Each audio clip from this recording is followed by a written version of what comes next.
So if you think about Egypt as a snapshot in 2016, where is Abdel Fattah al-Sisi's Egypt right now? I would say that it's relatively stable. The institutions of state are collaborating with one another. The opposition is very weak.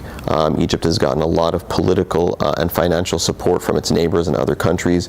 But the outlook for Egypt and the outlook for Egyptian stability is not particularly encouraging. I would say the trajectory is bad. And a big part of that is that the Egyptian economy is weak.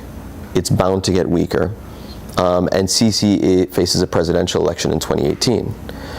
So the opposition is weak at the moment. But when the opposition thinks, all right, 2 years from now, there's going to be a presidential election, and there's going to be an economy that's weak, that gives us an opportunity to build up to that next 2 years, to be able to tell the Egyptian public, this man has failed. So I would say that the outlook for Egyptian stability is certainly not very positive. I'd say that Sisi's popularity has certainly dipped over the last couple of years. When we think about when Sisi took power in 2014, and think about his popularity at the time, he was very popular. A large portion of the Egyptian population thought, this is a man who rescued Egypt from the Muslim Brotherhood, right? When you get to 2016, Sisi's popularity has dipped because since then, he's really done very little to boost that political capital that he had in 2014. The challenges that the country faces are intensifying, and his government is unable really to respond to any of them. So I think this is an interesting time for Egypt because historically Egypt was a regional leader, right? You look at Nasser, you look at people like Sadat, you even look at early Mubarak. Until the first Gulf War in 1991, Egypt was a regional leader. It hasn't been for the last couple of decades.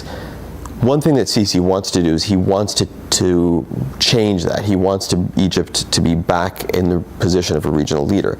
The problem I think that Sisi faces is that in his attempt to do that, he doesn't realize that Egypt's primary weakness is economic. So for Egypt to be able to project regional power, it needs economic strength. And that's something that's very difficult for Egypt to do right now because it is largely dependent on assistance from Saudi Arabia, from the UAE, from the United States. So I'd say that currently Egypt's role in the region is somewhat improved, but still much less important than some of the other countries in the region. The outlook for Egypt is actually quite negative because when you look at what's happening in the country right now and you look at the challenges that the country faces and you look at the leadership structure and you look at the people who are tasked with addressing the problems that Egypt faces, there's a misalignment there. So I don't think that the outlook for Egypt is particularly encouraging over the next few years.